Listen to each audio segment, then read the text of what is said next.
When I met Emily, it felt like the universe had written a story just for us.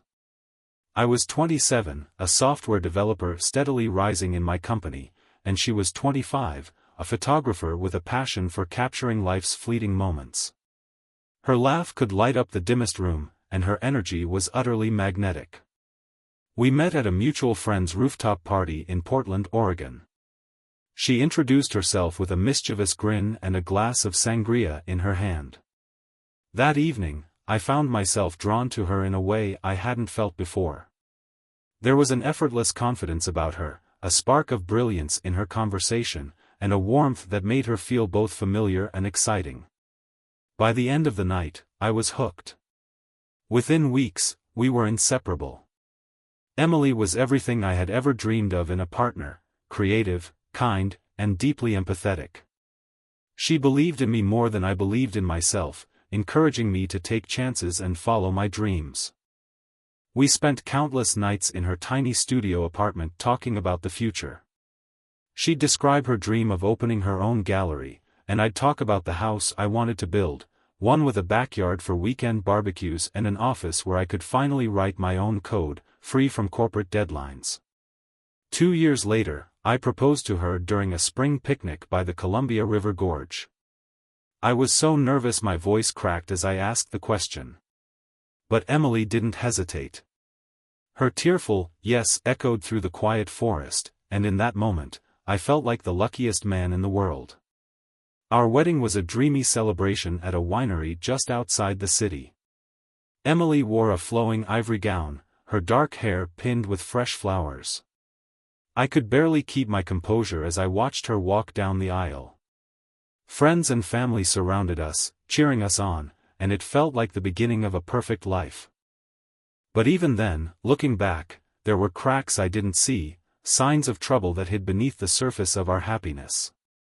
After the wedding, Emily and I dove headfirst into building what we thought was the perfect life. I worked tirelessly to climb the ranks at a tech company, eventually earning a senior role. Emily pursued her dream of becoming a successful photographer. She began booking clients for portrait shoots and even managed to display her work at local art shows. We bought a modest but charming 2-bedroom craftsman-style house in the suburbs of Portland. Emily adored the garden, filling it with wildflowers and herbs. I spent my weekends assembling furniture and turning the spare room into a home office. On the surface, everything seemed idyllic. For the first few years, it was. Emily was my greatest supporter, cheering me on after every promotion and consoling me through work stresses. We traveled across the Pacific Northwest, camping in the mountains and exploring the coastline. She brought an adventurous spirit to my otherwise structured life, and I loved her for it. But hindsight is a cruel teacher. The signs were there, small, almost imperceptible shifts in her behavior. Emily often guarded her phone, brushing off my playful attempts to sneak a glance at her messages.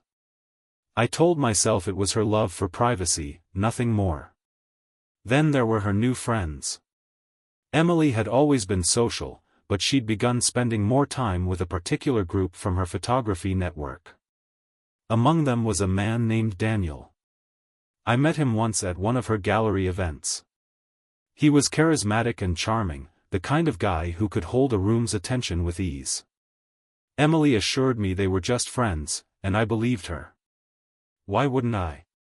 Trust. It's a fragile thing, built over years and broken in an instant.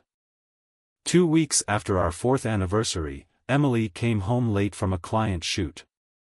Her cheeks were flushed, her hair slightly disheveled, and there was a nervous energy about her I couldn't place. She set down her camera bag and sat me down on the couch, her hands trembling slightly as she reached for mine. "I have something to tell you," she said, her voice quivering. "I'm pregnant." The words hit me like a jolt of electricity. I stared at her, stunned, before breaking into a grin.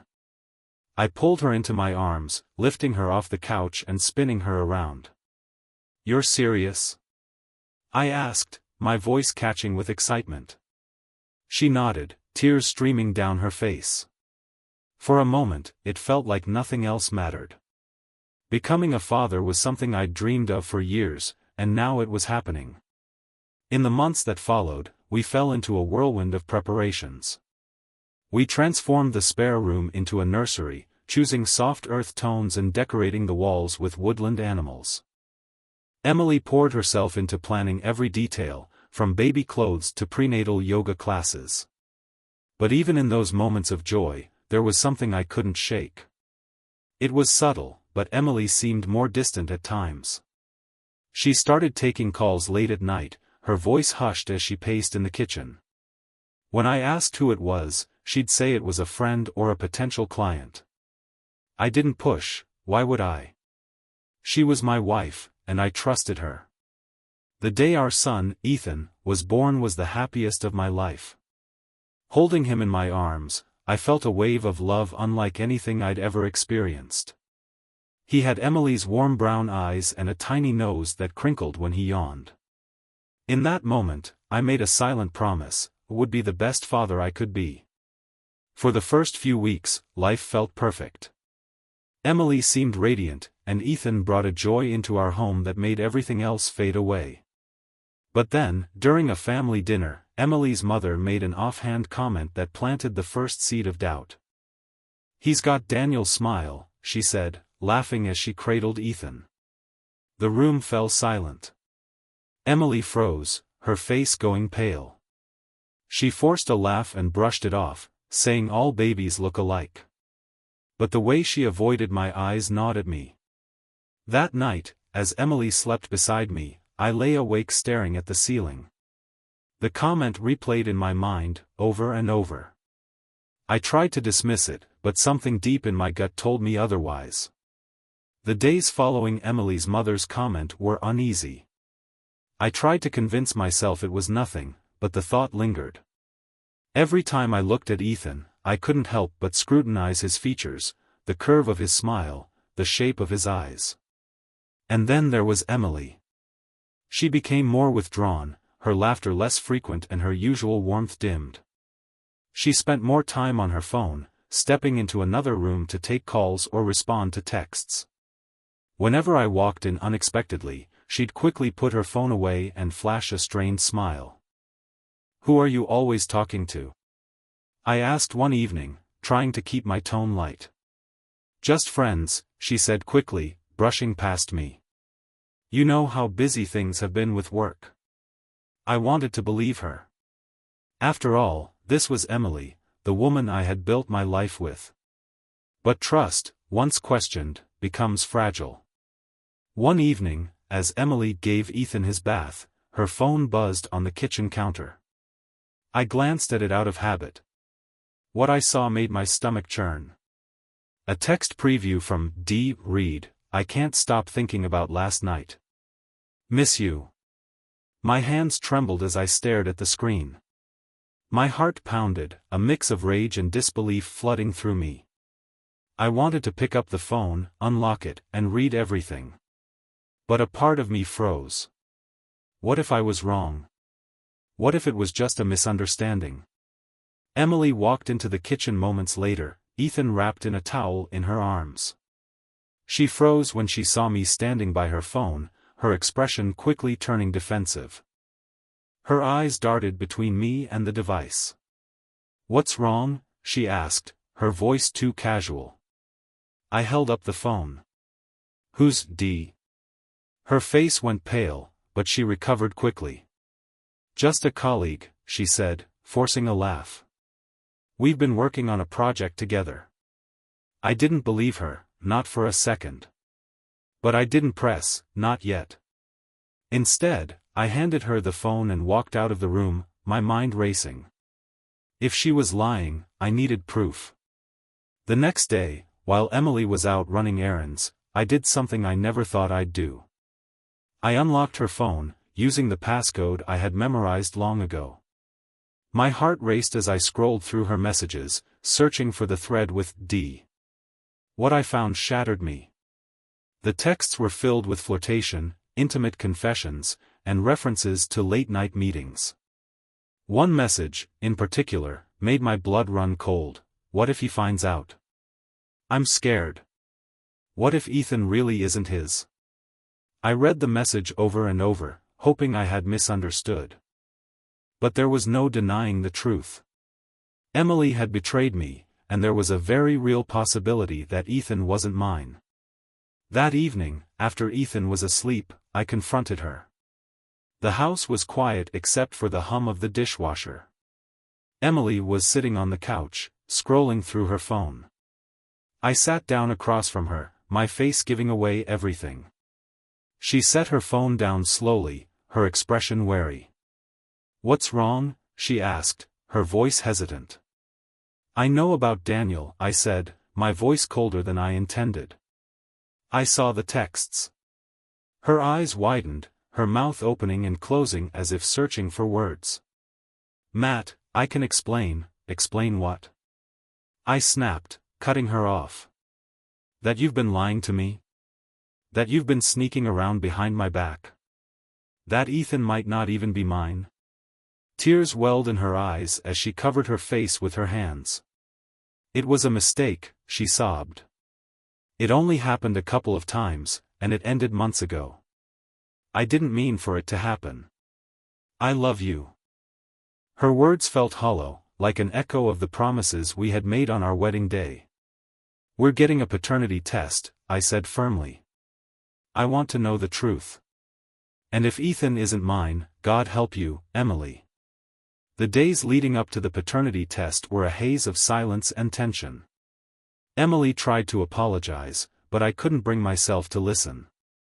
My thoughts were consumed by one question: was Ethan really my son? When the results finally came in, they confirmed my worst fears. Ethan wasn't my biological child. I stared at the paper, the words blurring as tears filled my eyes. The pain was indescribable, a mix of heartbreak, anger, and betrayal. Emily sat across from me, her face pale and tear-streaked. "Matt, please," she whispered. "I didn't mean for this to happen. I love you, and Ethan loves you. You're the only father he's ever known." Her words only fueled my anger. "You didn't mean for it to happen?" I snapped. "You didn't mean to destroy my life, to drag me into raising another man's child? How do you expect me to believe anything you say now?" Emily broke down, sobbing into her hands, but I couldn't feel sympathy, not anymore. That night, I packed a bag. I kissed Ethan's forehead as he slept, a bittersweet farewell to the boy I had loved as my own. When Emily saw me heading for the door, she begged me to stay. "Don't do this," she pleaded, standing in the driveway with tears streaming down her face. "We can fix this. Please, Matt." I didn't look back. "You already broke it," I said coldly before driving off. I checked into the Bristol Heights Inn, a small hotel on the edge of the city. The room was sparse, but it was enough for me to think. As I lay on the unfamiliar bed, staring at the ceiling, my sorrow hardened into resolve. Emily had destroyed my life, and now, I would make her feel the same pain. The next morning, I met with my lawyer, a sharp and determined woman named Laura. I told her everything: the affair, the paternity results, and the financial and emotional toll it had taken on me. "You have a strong case," Laura said, her voice steady. "But be prepared. This will draw attention, and it won't be easy." "That's fine," I replied. "Let it get ugly. She deserves it." Filing the lawsuit for paternity fraud was exhausting. It required documenting every lie, every expense, and every sacrifice I had made under the false belief that Ethan was my son. Emily was served with the papers a week later, and the fallout was immediate. Emily called me repeatedly, leaving frantic voicemails. "Please, don't do this," she begged in one message. "We can work something out. Don't ruin what's left of our family." But I didn't care. The word family now felt meaningless. News of the lawsuit spread quickly, thanks to a local journalist who latched onto the story. Suddenly, Emily's betrayal became a public scandal. Her reputation in the photography community was destroyed. Friends and family took sides, with most distancing themselves from her. I later learned that Daniel had ghosted Emily entirely, refusing to take responsibility for Ethan or her situation. She was left alone to face the consequences. Meanwhile, I was meticulous in cutting her out of my life. I sold the house, liquidated my assets, and moved the money into accounts she couldn't touch. I wanted to ensure that when this was over, there would be nothing left for her to hold on to. The day we went to court was surreal. Emily sat across from me, looking like a shadow of her former self. Gone was the vibrant, confident woman I had fallen in love with. In her place was someone broken, weighed down by guilt and shame. The evidence was overwhelming: the paternity test, the text messages, the financial records. The judge ruled in my favor, ordering Emily to pay restitution for the financial burden she had placed on me. It wasn't about the money. It was about making her face the reality of what she had done. After the court proceedings, I disappeared. I moved to a new city, changed my number, and started over. For years, I lived a quiet life, far removed from the chaos Emily had brought into mine. But even in my new life, I couldn't completely escape the memories. I thought about Ethan often, wondering how he was doing and whether he would ever learn the truth. A part of me felt guilty for leaving him, but I reminded myself, he wasn't my responsibility. Emily, however, was a ghost I thought I'd never hear from again. 5 years passed in relative peace. I had rebuilt my life in Denver, Colorado, far from the echoes of my past in Portland. My work flourished, and for the first time in years, I felt a sense of stability. One cold December evening, as I sat at my desk reviewing late work emails, my phone buzzed with a call from an unfamiliar number. I hesitated before answering, a knot forming in my stomach. "Hello?" "Matt," a voice whispered on the other end, trembling. It was Emily. For a moment, I was speechless, the sound of her voice dragging me back into memories I had worked so hard to forget. "What do you want?" I asked, my tone sharp and distant. "Please," she said, her voice breaking. "I need to talk to you. It's about Ethan." The mention of his name sent a chill down my spine. Against my better judgment, I agreed to meet her. A part of me needed to know why she was reaching out after all this time. We met at a quiet diner on the outskirts of the city. Emily looked different, tired, worn down by years of hardship. Her once vibrant energy was replaced by a nervous tension that clung to her like a shadow. "Thank you for coming," she said softly as I took a seat across from her. "I don't have time for pleasantries," I replied coldly. "Whatever you need to say, make it quick." She flinched at my words, her hands fidgeting with the edge of her coat. "I don't know how to say this," she began, her voice trembling. "But Ethan is in danger." Her words froze me in place. "What are you talking about?" I demanded. After a deep breath, she explained. "After you left, things got hard. I tried to raise Ethan on my own, but money was tight. I made mistakes, Matt. I borrowed money from people I shouldn't have, thinking I could pay them back. But I couldn't." Her voice cracked, tears streaming down her face. "Now they're threatening us. They've been following me, leaving notes. They want their money, and they don't care what it takes to get it." I stared at her, my chest tightening with anger and disbelief. "You're telling me that you dragged Ethan into this mess? After everything you've already done, you've made it worse?" She nodded miserably, her hands shaking. "I didn't know what else to do. I thought I could handle it, but I can't. Please, Matt, I'm begging you, help me. Help Ethan." I leaned back in my chair, my gaze hard and unyielding. "Why would I help you? You destroyed my life. You ruined my trust.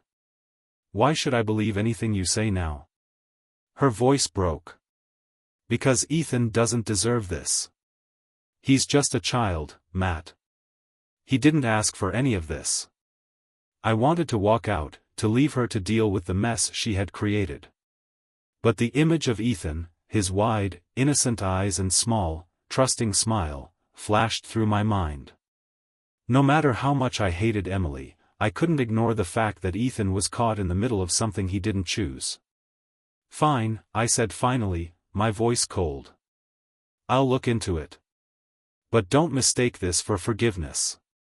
I'm doing this for Ethan, not for you." Over the next few days, I delved into Emily's claims, piecing together the details of her situation. She owed a significant amount of money to a group led by Victor Ruiz, a notorious figure in Portland's criminal underworld. Ruiz was ruthless, known for using fear and violence to collect what he was owed. I enlisted Cole, the private investigator who had helped me years ago during the Paternity case. He confirmed what Emily had said. Ruiz's people had been harassing her, vandalizing her apartment, leaving threatening notes, and following her home. "They haven't made a move on Ethan yet," Cole assured me. "But it's only a matter of time before they realize he's her weakness." The thought sent a chill down my spine. As much as I wanted to distance myself from Emily, I couldn't let Ethan become collateral damage in her reckless choices.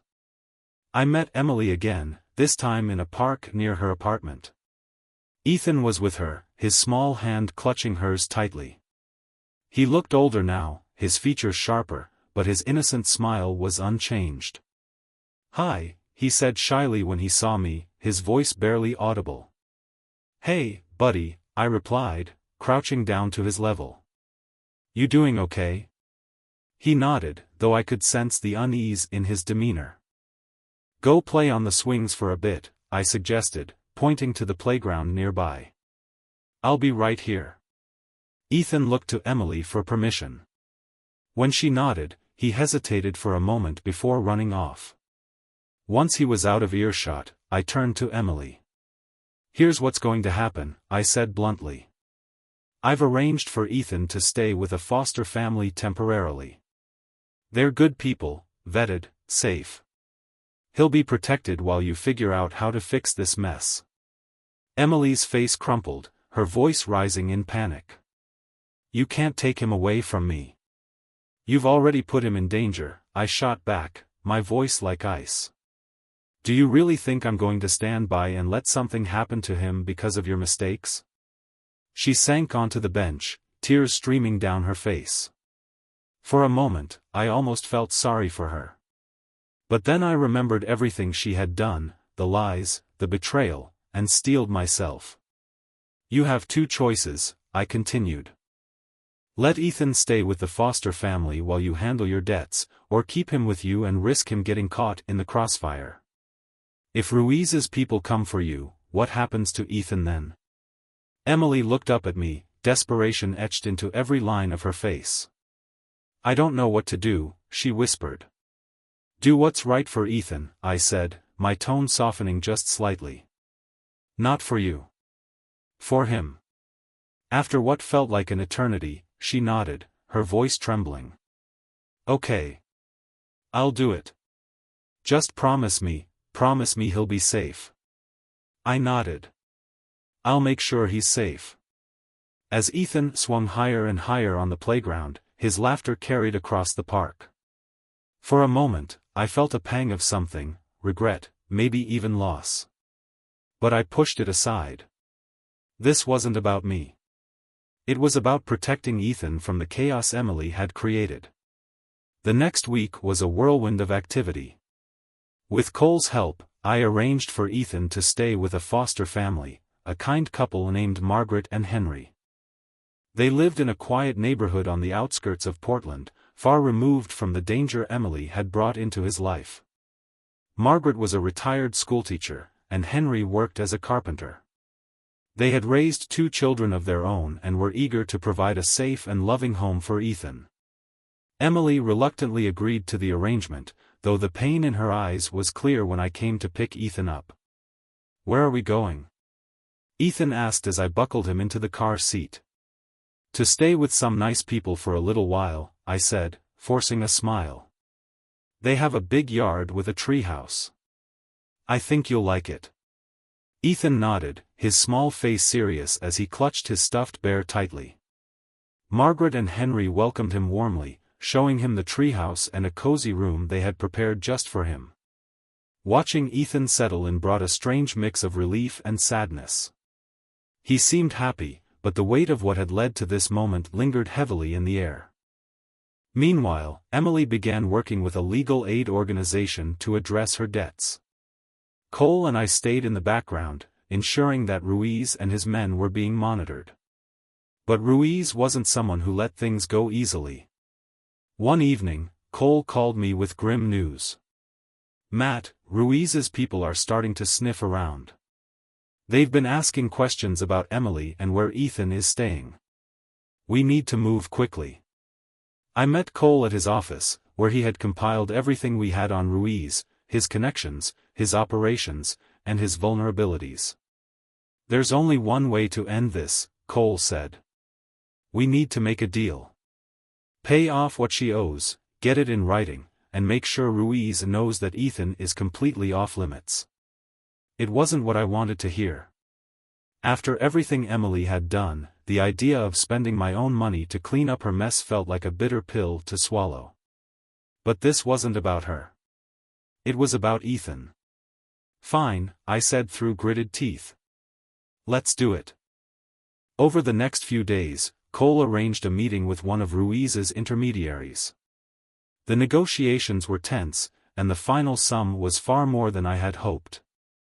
Still, I agreed to pay it, transferring the money from savings I had carefully rebuilt after leaving Emily. When the deal was finalized, Ruiz's men backed off. Emily and Ethan were finally safe, for now. I met Emily one last time to deliver the news. She looked exhausted, her once bright eyes dulled by years of hardship.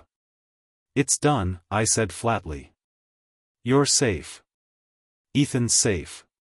But this is the last time you'll hear from me."